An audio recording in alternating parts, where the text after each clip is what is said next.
My dear friends, before you can rebuild your life, you must first have the courage to face where you are. Many people want renewal without reflection. They want transformation without truth. But hear me clearly, no one can rebuild what they refuse to acknowledge. If a building collapses, the first thing the architect must do is walk through the ruins, examine the cracks, and understand what caused the collapse. Only then can he lay a stronger foundation. The same is true of our inner lives. You cannot heal what you are unwilling to see. Many people spend years covering up their wounds with activity, success, or distraction. They keep moving so they don't have to feel. But my friends, denial does not protect you. It imprisons you. Pretending to be whole when you are broken is like painting over rust. It may look beautiful on the outside for a time, but underneath, the corrosion continues. True restoration begins the moment you stop running and turn inward with honesty. Rebirth when I speak of it. Acknowledgement. I am not talking about self-condemnation. No, acknowledgement is not about shame. It is about wisdom. It is about saying, this is who I am right now. This is the truth of my condition. It is not weakness to face your reality. It is strength. For when you name the truth, you disarm its power over you. Many years ago, I too had to face moments of exhaustion and doubt. I was preaching faith to thousands, but inside I was weary and afraid.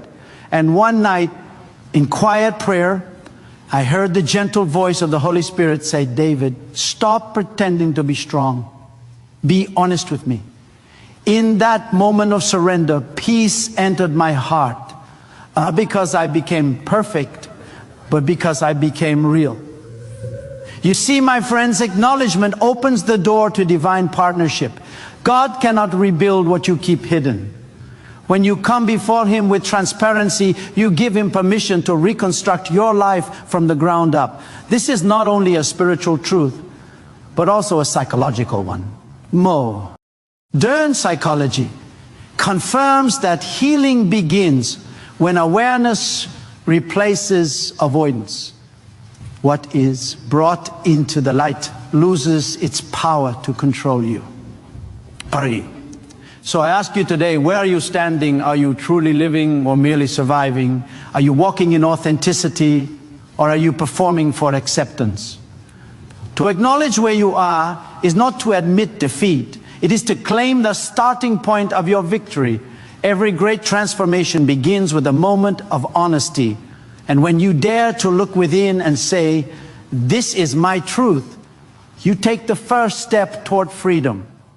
My beloved friends, stop running from your reflection. Look at it with compassion and courage, because when you finally acknowledge where you are, heaven itself begins to align to show you where you can go. The journey of rebuilding begins not with movement, but with honesty, because only the truth can set you free. Once you have faced where you truly are, once you have allowed the light of honesty to shine into the corners of your hearts, the next step in rebuilding yourself is to release what no longer serves your growth. This is one of the most difficult, yet most necessary parts of transformation. We cannot step into a new life while still holding tightly to the fragments of the old one. Many people desire change, but they cling to the very things that keep them bound. Old identities, painful memories, unhealed relationships, destructive habits. But you cannot build the future while dragging the weight of the past. To rebuild, you must first clear the ground. Just as an architect cannot construct a new building on the ruins of the old, you cannot construct a renewed version of yourself while carrying emotional debris from years gone by. Sometimes what God wants to give you cannot come because your hands are still full of what you refuse to release. The act of letting go is not one of weakness, but of wisdom. It is an acknowledgement that holding on no longer leads to life. Letting go requires courage. Because the human heart is deeply attached to the familiar, even when the familiar is painful. There is comfort in what we know, even if it no longer nourishes us. But release is a spiritual law. In nature, the trees shed their leaves not because they are dying, but because they are preparing for new growth. If they kept their old leaves, they would never have room for new ones. Likewise, you must learn to release what has completed its purpose in your life. This release also applies to people and situations. Some relationships were meant to teach you, not to travel with you forever. Some dreams were right for one season, but no longer fit the person you are becoming. There is no shame in outgrowing a chapter. The pain you feel in letting go is not punishment. It is proof that you are moving forward. In psychology, we understand that attachment to the past keeps the mind trapped in repetitive cycles of thought. When you replay the same hurt or guilt again and again, your brain relives it, as if it were happening now. You cannot create new neural pathways while feeding the old ones. Spiritually, the same truth applies. You cannot receive divine renewal while holding on to yesterday's pain. You must unclench your heart so that grace can flow in. Kiberhui, letting go is also about forgiveness, especially forgiving yourself. Many people live imprisoned by their own regrets. But forgiveness is not saying that what happened was right. It is choosing to stop letting it define you. When you forgive, you release the energy that has kept you stuck, and in that moment you begin to heal. So take a deep breath and release.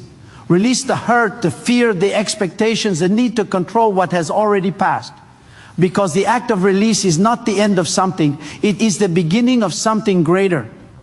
And when you finally release what no longer serves you, you create the space for the life that has been waiting to begin. After you have acknowledged where you are and released what no longer serves you, a sacred space begins to open within you. That space is not emptiness, it is potential. It is in this open place that you begin the next stage of rebuilding yourself, redefining who you are, and rediscovering your purpose. Too many people spend their lives reacting to circumstances rather than consciously shaping their identity. They become reflections of their environment, products of others' expectations, and prisoners of comparison. But you were never meant to live as an echo. You were meant to live as a voice. There comes a moment when you must ask yourself, who am I beyond my failures, beyond my titles, beyond the opinions of others? If everything you have built were taken away, what would remain? That question is not meant to frighten you. It is meant to free you. Because identity built only on external things will always be fragile. But when you build your sense of self on something eternal, on your values, your faith, your vision, then no storm can destroy you. 5. Philosophically, to redefine yourself is to reclaim authorship of your own narrative. For too long, some of us have allowed others to write our story. Parents, teachers, society. They gave us labels and we accepted them without question. But there comes a time when you must pick up the pen again. You must decide who you are and what you stand for. In that moment, you move from existing by chance to living by design. Psychologically, identity is not fixed. It evolves as your awareness deepens. When you awaken to this truth, you no longer fear change. Instead, you see it as evidence of growth. You realize that rebuilding yourself is not about becoming someone entirely new. It's about returning to your authentic self. The person you were before the world taught you who to be. The deeper you go into truth, the more you discover that purpose is not something to be found outside of you. It is something to be awakened within you. As you begin to redefine yourself, you must also clarify your direct purpose.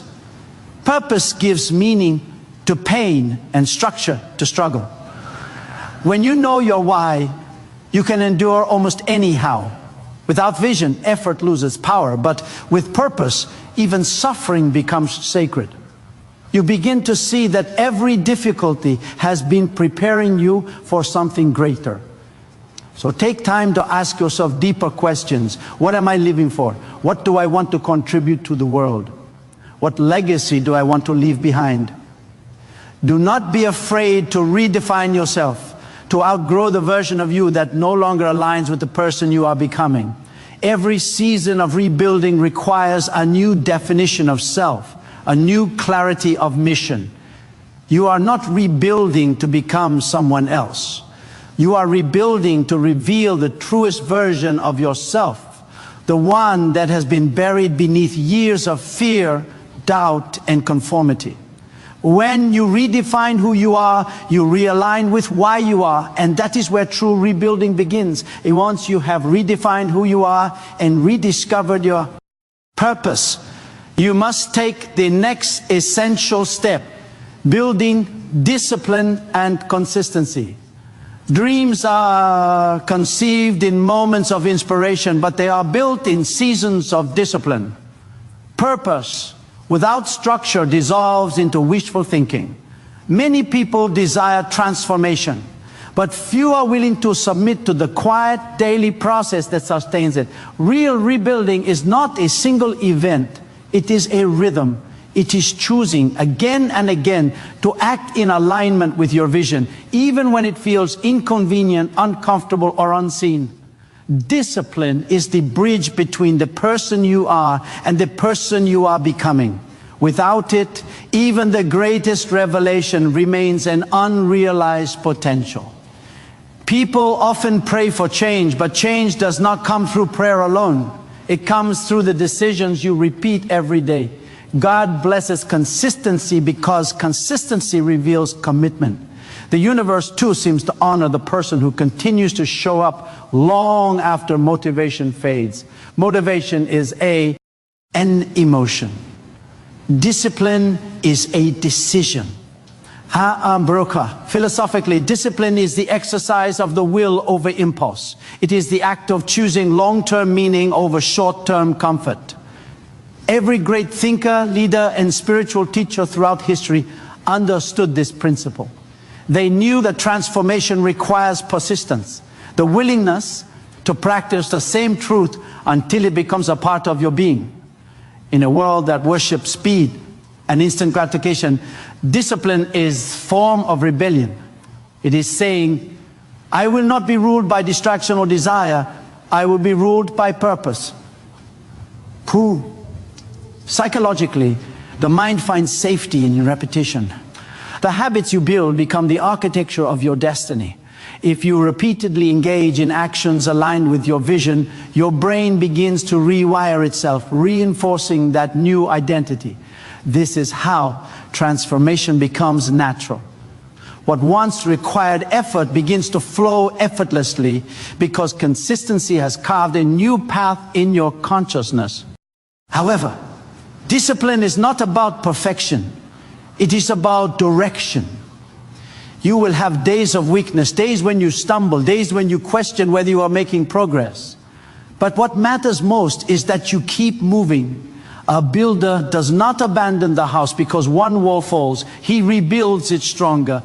The same must be true for you. Discipline is not rigid, it is resilient. It bends but does not break. If you desire to rebuild your life, commit yourself to these small things done faithfully.